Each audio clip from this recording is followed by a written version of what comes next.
Hello everyone, welcome to Road to A+. And I am Rotaractor Malmi Hassara from the Rotaract Club of National School of Business Management, and I'm the editor for the year of 2020-21. All right, so today I'm going to continue on with the fourth session of the Road to A Plus Grade 9 English syllabus. Okay, so by now I have completed 3 sessions and uploaded 3 videos in our YouTube channel of RACN SBM, and all of you can view them and get to know about what we discussed during our past videos, which contain the lesson number 1 and the first part of the lesson number 2. So as always, before starting this video, I would like to tell you that if you guys find anything difficult or if you find any issues regarding the previous lessons, you can always drop a text in the comment section and ask your questions out. So I'm ready to clarify all those things and give you further explanations and further clarifications regarding your questions. So since I haven't received any such kind of issues or questions, I'm going to move on with the lesson. Okay, so last week we started the lesson number 2 of the grade 9 English syllabus. May I help you? And today I'm going to continue the rest of the lesson. Okay, so last week we completed up to the activity number 5. So we're going to continue the lesson from that point. Okay, so let's get started. And now I'm going to share my screen with you all. All right. Okay. Now we have got the second lesson. Okay, so it is may I help you. Okay, so we have completed the activities up to the activity number 5. So we have to go on with activity number 6. Okay, so when you see this activity number 6, it's a listening activity. Okay, so it says you will hear a conversation between a bank clerk and a customer. Listen to it and circle the correct answer in the table given in activity 2 of the workbook unit 2. Okay, so since this is a listening activity and also this activity should be completed in the workbook, we have to skip it because we don't have the workbook with us. Okay, so because of that, we are going to skip activity number 6. And in this online platform, we can't actually do this listening activities as well. So therefore, we are going to skip the activity number 6. Okay. And now we are moving on to activity number 7, which is known as the reading activity. Let's just give it a read. Okay, so it says Ram's grandmother, Mrs. Rani Fernando, wants to deposit 10,000 rupees in her bank account. Therefore, Ram has accompanied his grandmother to the bank. She cannot fill in the slip on her own as she has forgotten her spectacles. Imagine you are Ram and help your grandmother to fill in the cash deposit slip. Fill in the deposit slip given in activity 3 of your workbook unit 4. Again, this is an activity regarding the workbook, and since we don't have the workbook with us, we are unable to complete this activity as well. So therefore, we are going to skip activities number 6 and 7 both. Okay. So they are just easy activities. The first one is, of course, listening and then just circling out. And this is, of course, filling the deposit slip. Okay, so those are very easy activities. So we are going to skip those 2 activities and we are going straightly to a grammar section. Okay. So the first thing that we are going to talk in today's lesson is about grammar, and this is about punctuation marks. Okay, so in my earlier lesson as well, I was teaching you all about punctuation marks, and specifically I was talking about the comma. Okay, and here also we are going to talk about the comma. Okay, so I told you that when you take punctuation marks, all those punctuation marks are used in order to pause. Okay, so I told that there are different kind of punctuation marks like comma, full stop, question marks, then inverted commas, then colon, semicolon. Likewise, you have lots and lots of punctuation marks, and all the punctuation marks are used in order to pause. Okay, so why do we pause? We pause in order to give a meaning, a proper meaning to the sentence or for whatever we talk. Okay, for the listener to grab the idea, we use punctuation marks. Okay, and punctuation mark shows us where to pause and where to raise our voice and where to flat our voice and all those things in reading specifically. Okay, so in today's lesson we are going to talk about the comma further. Okay, so here in this lesson what we are going to talk is where are we going to use the comma. Okay, so there are different incidents where we use comma. Okay, different contexts. So we are going to see what are the places that we use comma. Okay, so here the first thing is separate items in a list. Okay, when you go on reading a list, if you just go on reading it and it like an express train, no one will grab the idea. Okay, no one will recognize the specific items or the specific words in that list. Okay, what does that list contains? They will never get an idea. But if you use a comma, then you know that you have to pause a little bit after each and every word in the list. Okay, to separate the items in a list, okay, you use a comma. So then only the person who is listening to the list will grab the idea about the items which is included in the list. Okay, so when you talk about lists, there are several kind of lists. Okay, so this list contains it can either contain a series of nouns. Okay, so the example is given as we have a cat, a dog, and a parrot. Okay, so this is a list of animals. Okay, you can say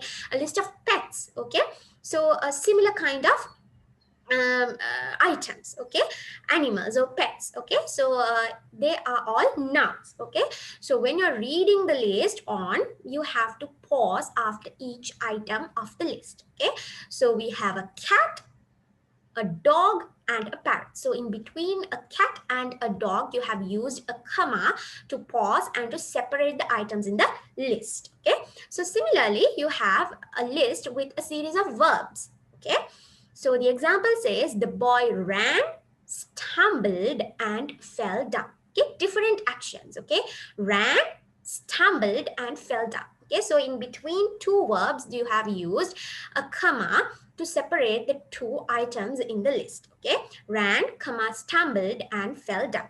Okay, similarly you can have a list with a series of adjectives. Okay, so it says my mother is beautiful, kind, and intelligent. Okay, so these are three adjectives that used to describe your mother. Okay, so in between these adjectives, you have used a comma in order to separate the items in the list or the adjectives in the list. Beautiful, comma, kind, and intelligent. Okay, so that is one incident where you use comma. Okay, to separate items in a list. Okay, so then the next one is to enclose details. Okay, to reveal the details. Okay, it says Sri Lanka, one of the most beautiful countries in the world, is my motherland. Okay, so this person is describing about his motherland. Okay, so at first he's telling the name of the country, Sri Lanka. Then you have a pause. So you have used a comma. Then it says one of the most beautiful countries in the world. Okay, so further he's explaining about his country, about his motherland. Okay, he says that it's the world's most beautiful country. Okay, and then again you have to pause. Okay, so therefore you use a comma. Okay, then says is my motherland. Okay, so he has described about his motherland. He has described further about what he is telling. He had given more details. Okay, he has revealed some details about the specific topic that he is talking about. Okay, so Sri Lanka, comma, one of the most beautiful countries in the world, comma, is my motherland. Okay. So he's telling the ways that you can call his motherland. Okay, you can tell it as Sri Lanka or you can call it as one of the most beautiful countries in the world. Okay, so he is giving details on different ways that you can call his motherland. Okay, then the next sentence is Suresh, who is an avid reader. Who is an avid reader? What do you mean by avid? An enthusiastic reader. Okay, so what do you mean by avid or enthusiastic? That means you are keen to read. Okay, so Suresh is keen to read. That is why you called as avid reader. Okay, So it says Suresh, who is an avid reader, buys at least 2 new books a month. Okay, so the detail is buys at least 2 new books a month. Okay, so further he is explaining who is buying these 2 books and what kind of a character he has. Okay, so that means enclosing details, giving more details. Okay, so the person who is buying is Suresh, and if you further explain about Suresh, he is an avid reader and he is the one who is buying at least 2 new books per 1 month. Okay, so Suresh, comma, you're posing, and then who is an avid reader, you pose and you have used a comma, buys at least 2 new books a month. All right. Okay, so that's the second incident that we are using a comma. Okay, so then we are coming to the third incident, that is after interjections. They are kind of like interruptions. Okay, like you have to pause after that. What do you mean by interrupting? Interrupting means getting disturbed. That means you're stopping it. Okay, that means you're pausing. Okay, so after interjections. Okay, well, yes, hello, hey, those are the interjections. Okay, so at the example it says hello, how are you? Okay, so first we are greeting, saying hello. The question that we have to ask is how are you. We're just not going to tell how are you. No, we just first greet. Okay, just first greet saying hello or hi or hey. Okay, then after that only we are going to ask the question as how are you. Okay, so after the greeting you're pausing a bit, and at that point you are using a come. Okay, and similarly at these places as well. Yes, I do. No, I don't. Do you read books? Yes, I do. Yes, I do. It doesn't make any sense. You have to pause after yes, because yes is your answer. Okay. Then later on, you are telling I do. Okay. Do you drink coffee? No, I don't. You don't just say no, I don't. Okay. You just pause after word no. Then only you're going to say I don't. Okay.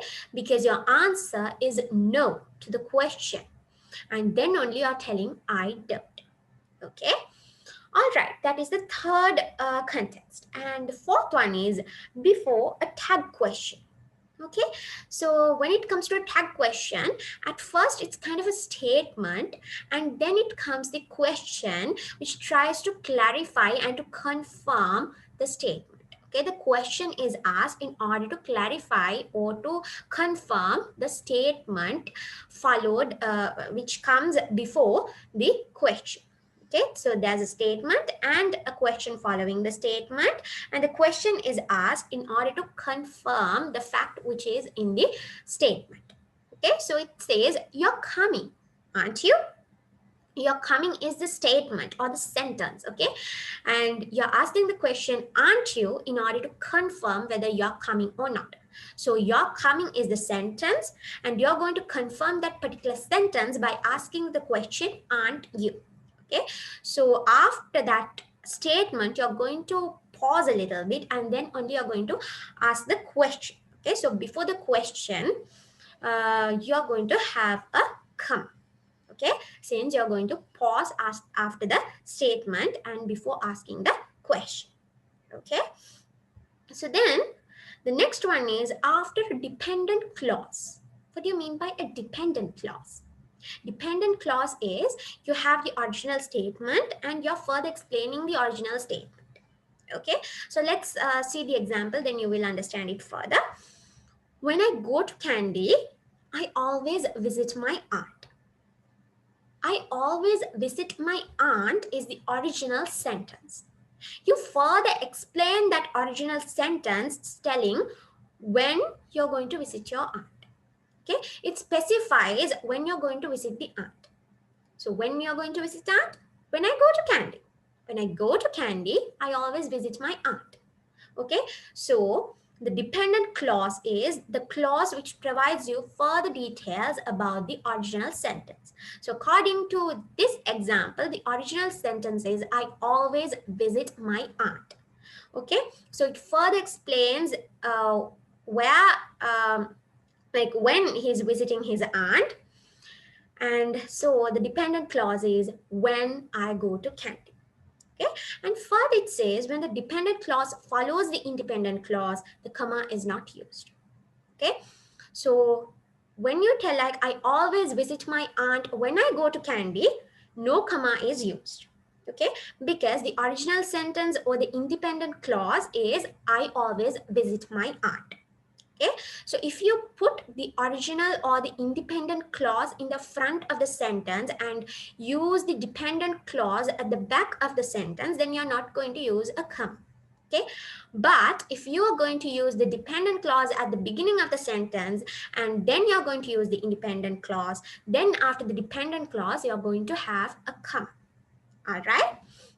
Okay, then the final incident of the context that we are going to use the comma is between two independent clauses that are joined with a coordinating conjunction. What do you mean by a conjunction? Conjunction is a word that connects or joins two sentences. Okay, there are two independent sentences and you use a conjunction and you connect those two sentences. And before the conjunction, you are using a comma. Okay, so when you take this example, it was a rainy day yet I went to school. It was a rainy day is one sentence. I went to school is another sentence. Okay, so it was a rainy day comma yet I went to school. So the first independent question is it was a raining day, and the second independent clause is I went to school. They have used the conjunction yet in order to combine these two sentences and made the sentence as it was a rainy day yet I went to school. So before the conjunction, after first independent clause, they have used a comma because you're going to pause a little at the end of the first independent clause, and then you are going to use the conjunction and combine the first independent clause with the second independent clause, and then only you're going to read out the second clause and complete the sentence. Okay, so those are the places that we are going to use the comma. So here we have discussed around 6 contexts. Okay, so the first one is to separate items in a list. Okay, the second one is to enclose details. It means to give more details.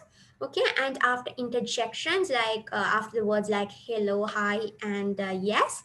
Okay, and then before a tag question. Okay, a question which follows a statement. Okay, and then after a dependent clause. Okay, and then between two independent clauses that are joined with a conjunction.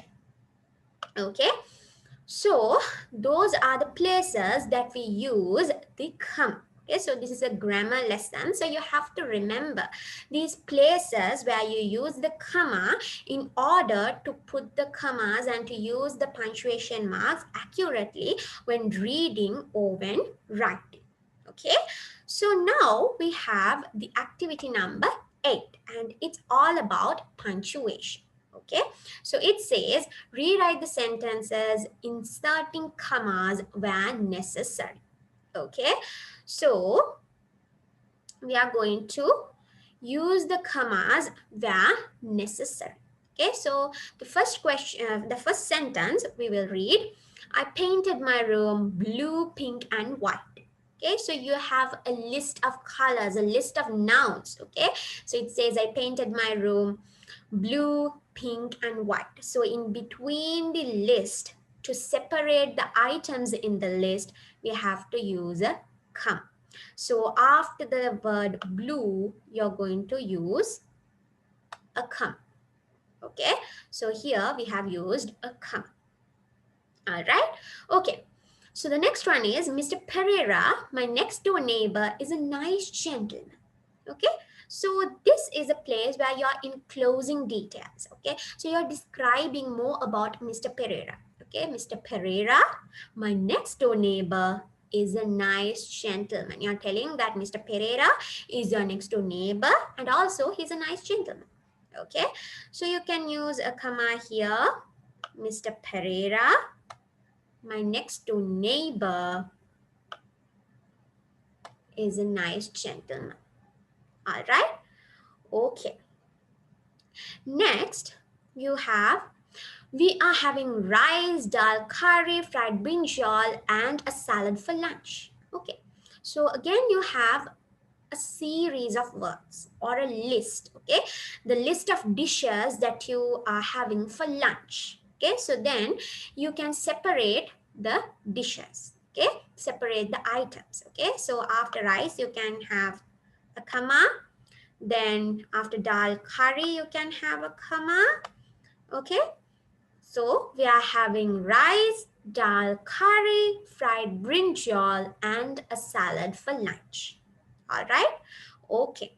All right. So next we have, if you work hard, you will get good results. Okay. So here it is all about what? The independent and dependent clauses. Okay. So what is the independent clause or the original sentence? Original sentence is, you will get good results. Okay, and this part which says if you work hard explains further about this first part, about this independent clause, how to get good results. Work hard, you have to work hard to get good results. Okay, so the original sentence is, you will get good results. So the part which explains this part further is the part which says if you work hard. Okay, so that means if you work hard is the dependent clause. So after the dependent clause you have to use a comma. Okay, so as we learned, if you just use the independent clause at the beginning of the sentence, then you don't need to use the comma in between the dependent and the independent clause. Then the sentence will be like, you will get good results if you work hard. Okay, then no comma will be used. But since here you have used dependent clause at the beginning of the sentence and then you have used the independent clause, because of that you have to use a comma at the end of the dependent clause. Okay, all right, so next one is, he is your little brother, isn't he? Well, it's a tag question. Okay, a question followed by a statement. He's your little brother, isn't it? You're telling the statement and then you're trying to confirm the fact that you revealed from the sentence by asking the question. So after the statement, you have to use a comma. Okay, he is your little brother, isn't he? Okay, and the final one is, have you read Muddledooer, the famous children novel? Have you read Muddledooer, the famous children novel? Okay, so here you have to use a comma because he tells about the book Muddledooer and further explains it, telling that it's a famous children's novel. So it is about enclosing details. Okay, and then it says, yes, I have. This is an interjunction. Okay, so here after yes you have to put a comma. All right, so that's it for the activity 8. Okay, all right, now I'm going to clear all my drawings. Okay, all right. Okay, now we will be going to the next activity of ours. Okay, that is activity 9. Okay, that's about punctuations again. Okay, it says rewrite the paragraph adding commas where necessary, then read the paragraph aloud. Okay, so first of all you have to rewrite the paragraph adding commas. Okay, so let's add the commas while we read, and once we are done then we can read the paragraph aloud. Okay, so it says, last Sunday I went to the fair with my aunt. What is this? It's about dependent and independent clauses. Okay, so the original sentence is, I went to the fair with my aunt. You further explain when you went to the fair. Okay, it was last Sunday. Okay, you can read the sentence in the other way around and confirm the fact that this is the dependent clause. Okay, so you can read it as, I went to the fair with my aunt last Sunday. Okay, so you can identify that I went to the fair with my aunt is the independent clause, while last Sunday is the dependent clause. Okay, so since here this dependent clause has come to the beginning of the sentence, after the dependent clause, you have to put a comma. Okay, then we'll go on reading. The place was crowded with men, women, and children. Okay, now you have a list. Okay, list of nouns: men, women, and children. Okay, so here after men, you have to put a comma. Okay, then the fair was filled with all kinds of things. Okay, that sentence doesn't include a comma. And then it says there were fruit, vegetables, pots, clothes, toys, and many other items. All right, again you have found a series of words. That means a list. Okay, so you can go on separating the items one by one. There were fruit, comma, vegetables, comma, pots, comma, clothes, comma, toys, and many other items. Okay, all right. Then the next sentence is everybody was either buying or selling something. Okay, in that sentence you don't find any commas. Okay, then it says my aunt bought some rice, vegetables, and fruit while I bought a toy car, a blue pencil box, and some cotton candy. Okay, again it's a list. Okay, it's a list of things which this child's aunt has bought and a list of things that this child has bought. Okay, so let's first see what aunt has bought. It says my aunt bought some rice, vegetables, and fruit. Okay, so it's a list. So we have to separate the items. So we can put a comma after the word rice. Okay, so then rice, vegetables, and fruit. Okay, then it comes to the list which the child bought. So it says I bought a toy car, a blue pencil box, and some cotton candy. So after the word toy car, you can have a comma. A toy car, comma, a blue pencil box, and some cotton candy. Okay, then it says, while I was there, I also met Harin, my best friend from primary school. Okay, so this is one whole sentence, but it consists of two places, okay, two contexts where you have to use commas. Okay, the first one is, while I was there, I also met Hari. Okay, so while I was there explains further about where I met Hari. Okay, so the original sentence is I also met Hari. Okay, so while I was there explains where he met Hari. Okay, so while I was there is the dependent clause, while I also met Harin is the independent clause. Okay, so while I was there, comma, I also met Harin, my best friend from primary school. So here it further gives details about Hari. I also met Harin, comma, my best friend from primary school. So here it's about enclosing details, while here it was about dependent and independent clauses. Okay. So while I was there, comma, I also met Harin, my best friend from primary school. All right, so now we are done with rewriting the paragraph with the correct the commas. Now it's time for us to read the paragraph aloud while pausing at the correct punctuation marks. Okay, so let's read. Last Sunday, I went to the fair with my aunt. The place was crowded with men, women, and children. The fair was filled with all kinds of things.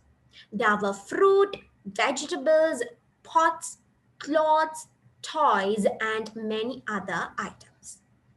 Everybody was either buying or selling something.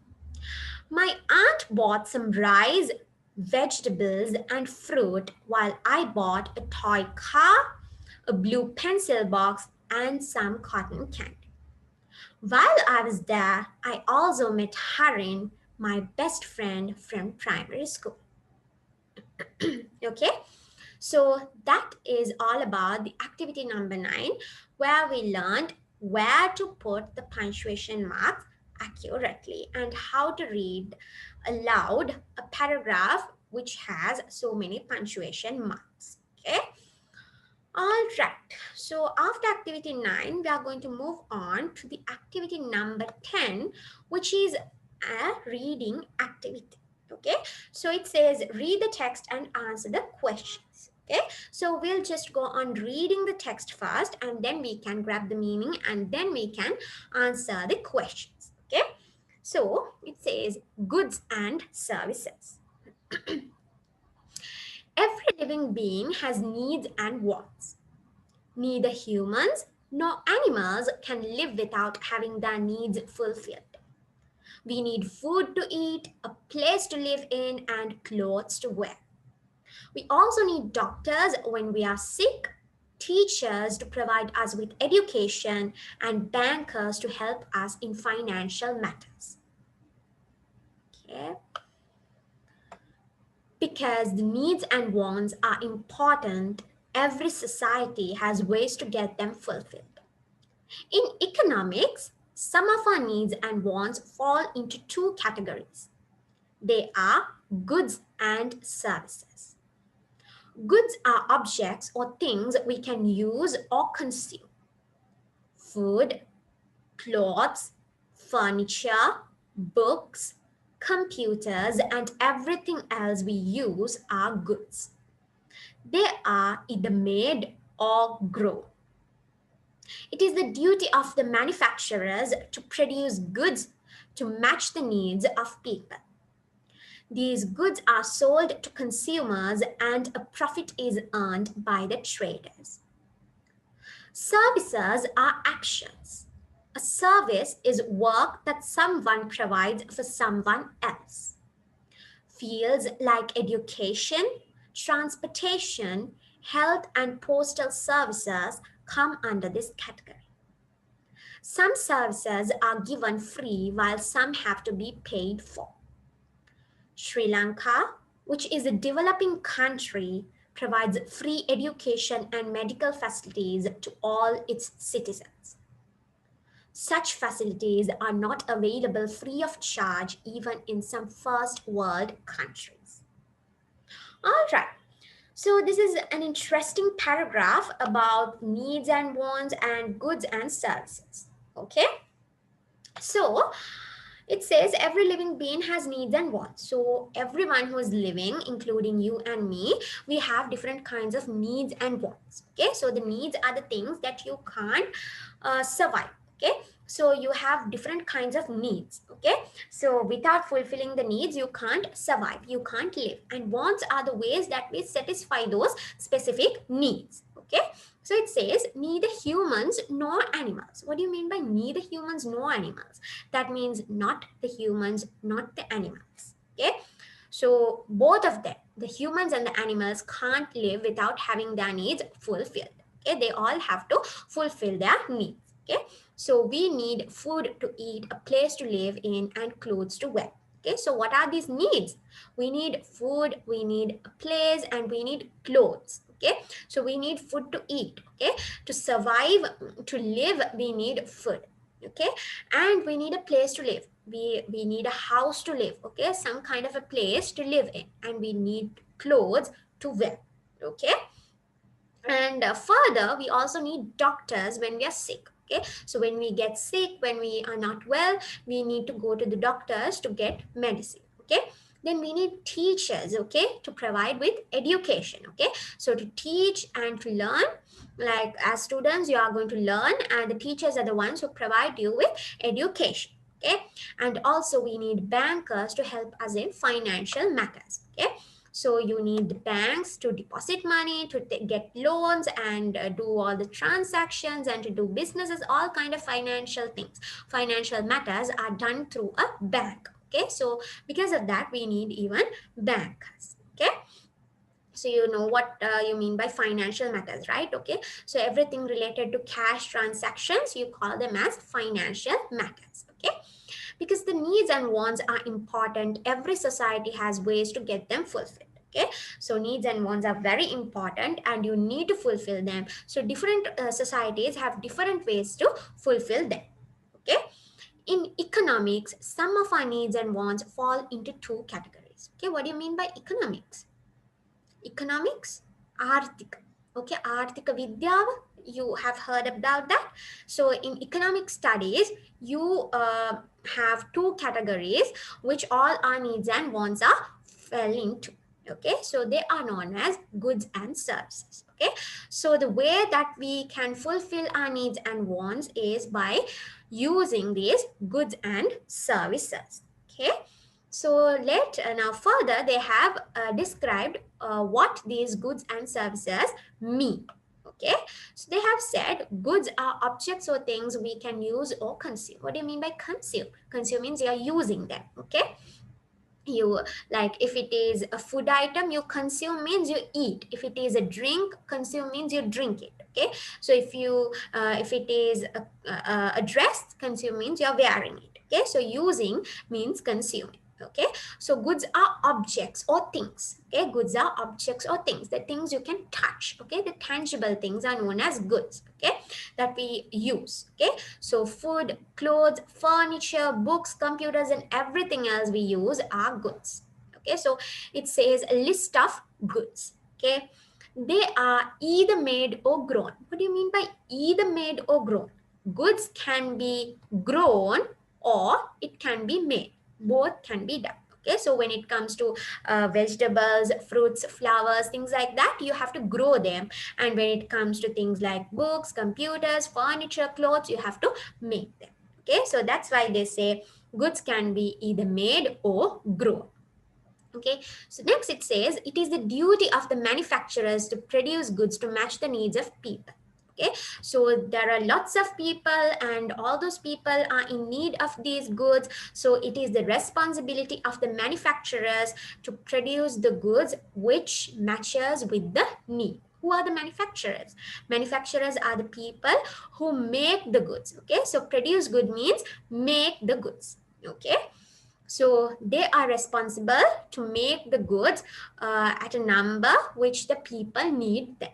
Okay, so these goods are sold to consumers and a profit is earned by the traders. Okay, so who are the consumers? Consumers are the people who consume. Okay, so consume means use. Okay, so the people who use these goods are known as consumers. Okay, and a profit is earned by the traders. Who are the traders? Traders are the sellers. Okay, so they will sell these goods to the people who use them and they earn a profit. What do you mean by a profit? A profit is a gain. Okay, so the gain by selling goods, the gain which you get, the amount of gain is what you call as a profit. Okay, all right, then services are actions. Okay, so we said goods are the objects and the tangible things, and here it says services are actions. That means they are intangible, you can't touch them. Okay, it's an action, it's a behavior. Okay, a service is a work that someone provides for someone else. It's a work or it's an action that one particular person provides or gives to another person. Okay, fields like education, transportation, health, and postal services come under this category. Okay, so all those things are known as services. They are actions or they are behaviors. Okay, some services are given free while some have to be paid for. Okay, when it comes to Sri Lanka, most of the services are free of charge. We don't have to pay money to get the services done. Okay, but for some services we have to pay. Okay, Sri Lanka, which is a developing country, provides free education and medical facilities to all its citizens. Okay, when it comes to Sri Lanka, everyone gets free education and free medical facilities. All the government schools provide, all the government schools and government universities provides education and higher education free of charge. They don't earn, or they don't the students don't have to pay for getting the education, for getting that service. Okay, so it's a free of charge service, and all the general and the government hospitals, they provide the service free of charge. The patients don't have to pay a bill after getting the treatments. Okay, but when it comes to the private sector, it's different. You have to pay in order to get the service. Okay, when it comes to private and international schools and private universities and all, you have to pay in order to get back the service. And similarly, when you have the private hospitals and nursing homes and clinics, you have to pay for the doctor and for the medicine and for the nurses, for everything, for all the facilities you have to pay in order to get the service. Okay, so further it says such facilities are not available free of charge even in some first world countries. So Sri Lanka is still a third world country. Okay, it's a developing country, but in Sri Lanka, they provide free education and free medical facilities to all its citizens. Who are the citizens? Citizens are the people who live in that country. Okay, so it says these kind of free facilities are not even provided in the first world countries also. So you can find out how valuable and how important Sri Lanka is. Okay, so that is all about the paragraph. Okay, so now we have a few questions. Okay, so now we can answer those questions. Okay, so the first question is, what are some of the needs mentioned in the text? Okay, what are some of the needs mentioned in the text? Let's go up, then we'll find out what are the needs. Okay, so if you take what are the needs? Food, then place to live, and clothes to wear. Okay, so that's what we need. Okay, so we can get a text box.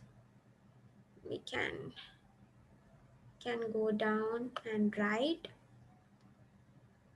Okay, we'll get a text box here. Okay, so the needs mentioned is food to eat, place to live, clothes to wear. Okay, so I think they haven't asked for complete sentences, right? Read the text and answer the question. So it just says answer the questions. So you can say food to eat, place to live, and clothes to wear. Okay, so the next one is, what are goods? What are goods? So here it says goods are objects or things we can use or consume. Okay, so let's have a box here. I'm going to have the box this side. Okay, I'm going to have the box at this side. Okay, goods are objects or things we can use or consume. Okay, goods are objects or things we can use or consume. Okay, then they're asking, what are services? Okay, so here it says a service is a work that someone provides for someone else. Okay, so let's have a textbooks here. Okay, so let's have a text box here and write, a service is work that someone provides for someone else.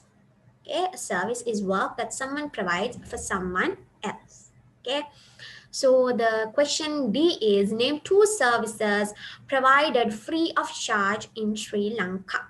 Okay, so we just said Sri Lanka, which is a developing country, provides free education and medical facilities.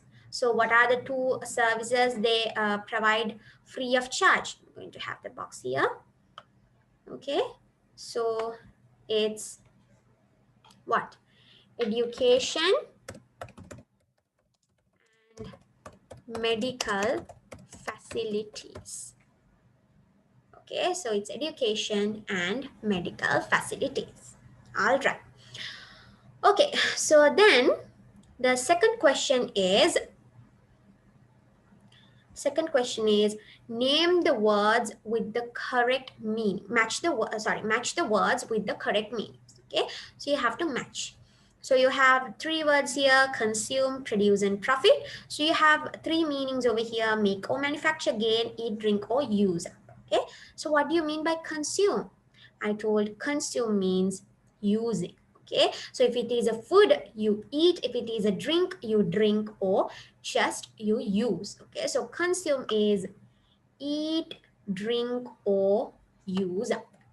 Okay, all right. Okay. The second one is produce. What do you mean by produce? Produce means you make or you manufacture. Okay, make or manufacture. All right.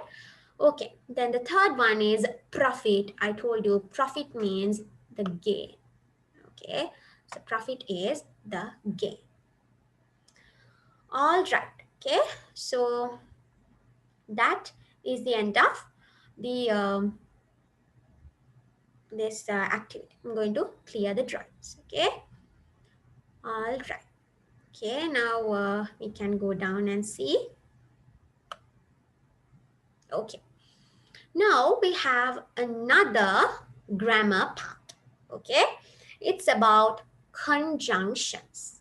Okay, what do you mean by conjunctions? I told you earlier when I was teaching you about the comma, that one phrase that we used comma is that we used a conjunction to coordinate to independent sentences, and then before that conjunction we use a comma. So I told something like that. So at that point also I told what do you mean by conjunctions. Conjunctions are the words that you use to combine sentences. Okay, so to join sentences. So conjunctions are known as joining words. Okay, so the conjunctions that we are going to learn today is either or and neither nor.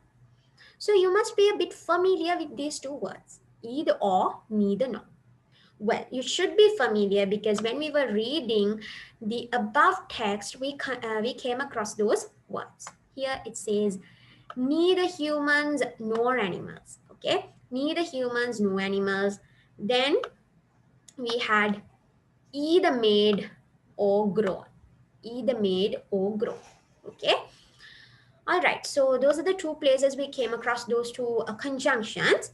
Okay, so either or is used to talk about a choice between two possibilities. Okay, so you have two choices and both the choices are possible and you have to select just one from the two options. Okay, so the example is you can either walk or take the bus.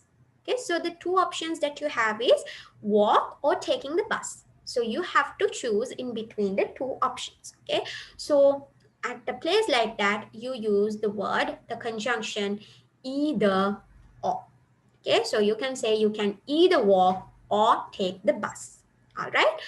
The next one is the sentence which we found in the paragraph, goods are either made or grown. I said goods are either made or grown. That means you can make the goods or else you can make them grow.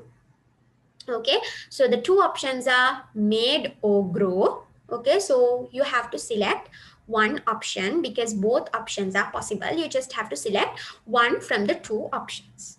Okay, so further it says either you or Ganesh has to bring the register of attendance. Okay, so this is a singular sentence, Ganesh or you. Okay, so the teacher doesn't mind whoever goes and brings. There are two options. Ganesh is there, you is there. So either you or Ganesh can go and bring the attendance register. Okay. Then the next one is about plural. Either my father or my uncles organize our annual family trip. Okay. So it can be father or it can be the uncles who will be organizing the trip. Okay, so there are two options as father and the uncles. You can select whichever the option you want. You can make your father to organize or else you can make your uncles to organize it. All right, so that's about either or. Okay, so the next one is neither nor. Okay, Neither nor is used to join two negative ideas. Okay, so either or was used when you have to make a choice between two possibilities.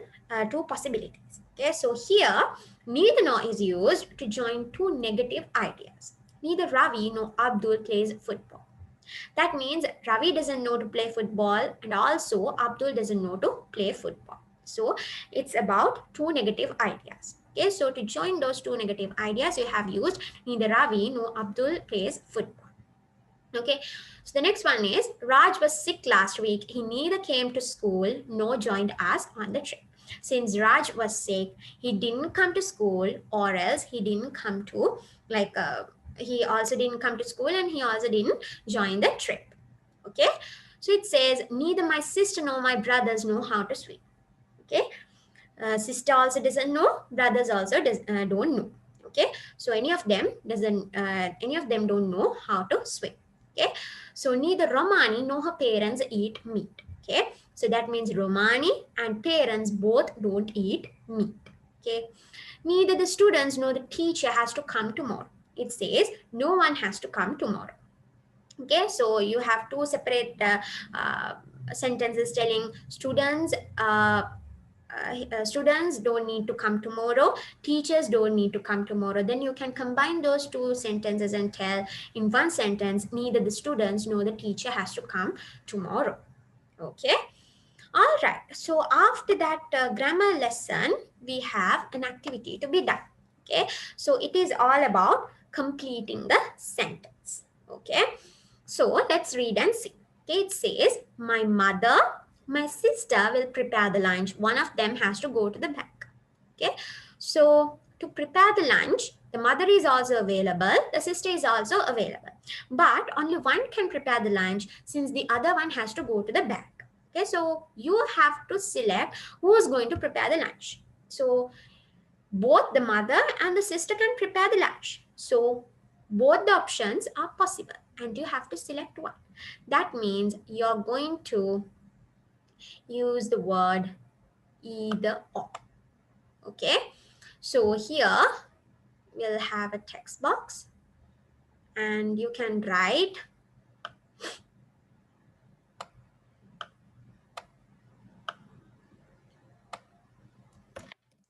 either my mother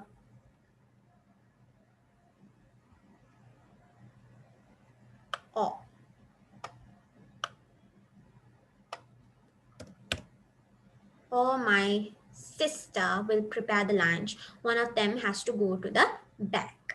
All right. Okay. The next one is Rashi Amina knows how to play chess. You will have to teach them. So when you read, you will have to teach them. If you're going to teach them, that means they don't know. Okay, so this means Rashid doesn't know and even Amin doesn't know. So to both of them, you have to teach.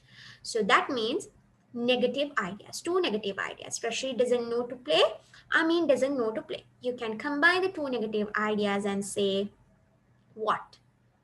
You can say neither Rashid nor Amin. Okay, so you can say neither Rashid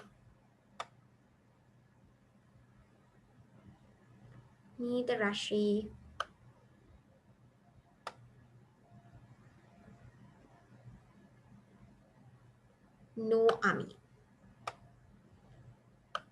Neither Rashid no Amin. Okay, so neither Rashid nor Amin knows how to play chess. You will have to teach them. Okay, so the next one, it says we can have classes in the morning, in the afternoon. Which is easier for you? Now, this is a question that most of the teachers ask. Okay, so here it says teacher is available both in the morning and in the afternoon. The students can select the time which is more convenient for them. Okay, so that means you have two options as in the morning or in the afternoon. You have to select one option. So that means you have to use the word either or. Okay, so here you can say, okay, so here you can say We can have classes either in the morning or in the afternoon. Okay, or in the afternoon.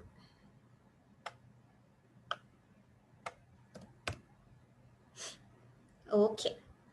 The final one is Mr. Jinadasa drinks tea, coffee. He prefers what?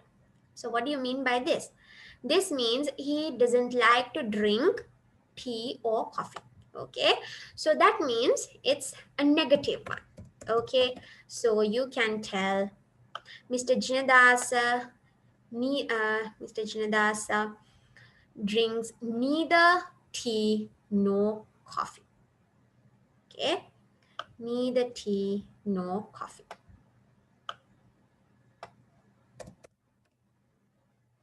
He prefers what? All right. So this is how you have to use the two conjunctions either or and neither nor. Okay. I'm going to clear all my drawings. All right. Okay. So that's the end of activity 11. Okay. Now let's go down to see the next activity. Oh, we have one more here. We've forgotten that. Okay. What are you doing this evening? Okay. What are you doing this evening? I haven't decided yet. I will read a novel, watch a film. Okay. So that means you have two options. Okay. The two options are reading a novel or watch a movie. Okay. So that means you have to select one from the two options. That means you can say, I will either read a novel or watch a movie. Okay, I will either read a novel or watch a film. All right, so you have two options, both possible. You just have to select one. All right, so this is the answer for the final question. Okay, so that marks the end of the activity number 11. Okay, so the next activity is a reading and speaking activity. Okay, so step one. So you have two steps in this activity. So we are going to focus on the first step at the beginning. Okay. Step one, look at the picture of the railway station and read the given description aloud. Okay, first you have to have a good look at this picture. So this is a picture of a railway station. You can see the railway tracks and you can see the platforms. Okay, so the platforms are the areas which the travelers are waiting till the train comes. Okay, so this is a station. Okay, so you have the clock over here and you have staircases. Okay, and there are so many people over here. There are benches to be seated till the train arrives, and you have dustbins to put the litter away. Okay, so this is a picture of a railway station. Okay, so this paragraph had described this picture. Okay, so let's go on reading the paragraph. Okay, this is a picture of a railway station. The time is 1:45 in the afternoon. Okay, so if you can see this picture of the clock, you can read the time. Okay, it is 1:45. Okay, that means 12:45. Okay, in the afternoon. There are many commuters on the platform. Who are commuters? Commuters are the travelers. Okay, so there are so many travelers or commuters on the platform. What are the platforms? Here you have one platform and here you have the other platform. Okay, a train has just pulled into the station. That means a train has just arrived. Okay, people are standing in line to board the train. What do you mean by board the train? That means to get into the train. However, the platform on the other side does not look crowded. Okay, so this side, the platform is very crowded. You can see there are many people. But when you consider this platform, it is not as much as crowded as this side. Okay, then it says there are only a few people there, very few people there. A family is sitting on the bench. Here you can see there's a kid, there's a mother and a father. Okay. A woman is putting a piece of paper into the litter bin. Here, the woman is putting a piece of paper to the litter bin. What do you mean by litter? Litter means, the litter bin means the dustbin. Okay, the garbage is what you called as litter. Okay, some people are coming down the stairs while a few are standing on the platform. Okay, so this one, these two people are standing on the platform, and these three people are coming down from the stairs to the platform. Okay, so that is how this paragraph has described the picture given above. Okay, so we read the paragraph as they have instructed in the first step. Okay, and then in the next step, it's all about speak. It says describe the picture of the post office given below using the following words. Okay, so now since it is a speaking activity, I'm not going to write anything. You just have to look at this picture and you have to use these words and you have to describe. Okay, so first of all, you can say that this is a picture of a post office. Okay, so here you can see counters. Okay, you can see different counters. You can see the speed post counter, you can see the parcel counter, then you have the registered post counter, money orders, payments, stamps, and stationery. So all the counters are named. Okay, so here there is a person at the speed post counter. Okay, and this girl is near the mailbox. Okay, so she is near the mailbox and she's trying to post a letter. Okay, and this man is writing something, maybe a letter. Okay, at the speed post counter. Okay, and here this man is going to the parcel counter and he has a parcel in his hand. Okay, and here there is a boy and a girl. Okay, and this boy has something in his hand, maybe a letter. Okay, so he is giving the letter to her.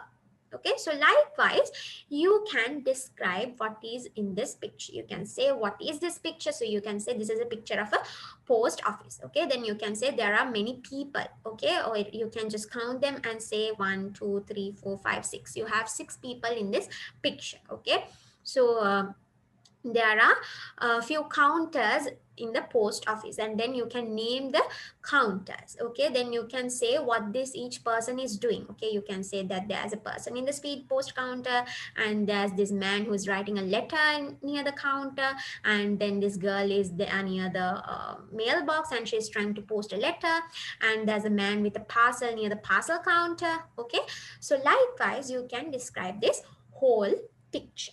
Okay, so since it's not a writing activity, I'm not going to write anything, but just you have to speak out. Okay, so then we are moving on to the final activity of the lesson, that is activity number 13, write. So it says write a short description about the post office in the picture. So now it's very easy because since you have spoken it out, it's time for you to write it down. All right, so actually I wrote that thing for y'all, so I'll share the screen again with that. Okay, all right, so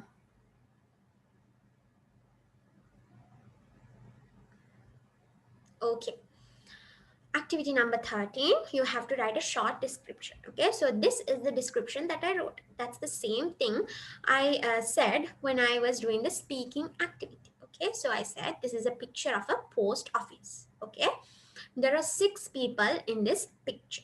Okay, here 1 2 3 4 5 6. Okay, there are several counters in the post office. Okay, so these are the counters. Okay, and I have named them. They are the speed post, parcel, register post, money orders, payments, stamps, and stationery. Okay, a man is at the speed post counter. Here, there's a man at the speed post counter. Then a girl is near the mailbox. Okay, this girl is near the mailbox. She is going to post a letter. Okay, so she has a letter in her hand, so she's going to post the letter.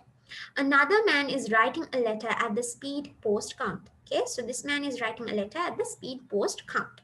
Okay, and then the boy is giving a letter to the girl.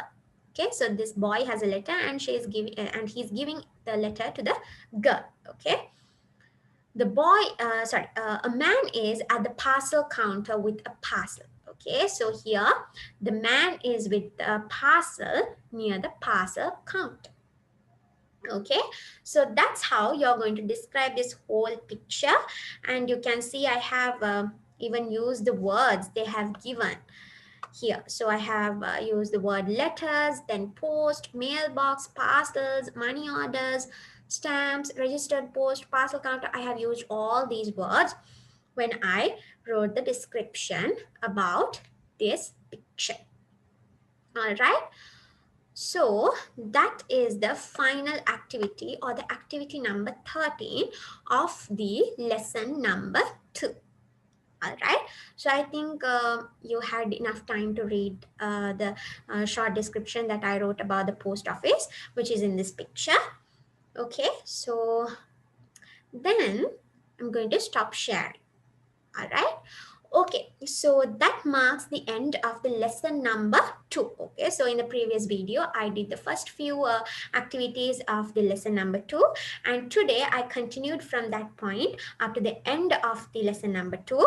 I just had to skip 2 activities, that is activity number 6 and activity number 7, as one activity was a listening activity and it's hard to do that activity in this virtual platform, and the other activity was that activity you have to do it in the workbook. So since we don't have the workbook, I skipped that as well, but they are very easy activities. So other than that, I covered all the grammar lessons and all the other activities, the writing, speaking, reading activities. Okay, so likewise, that marks the end of the second lesson. May I help you? So as always, I would like to remind you that if you find out any kind of question when you go through these videos, you can always type your questions in the comment section.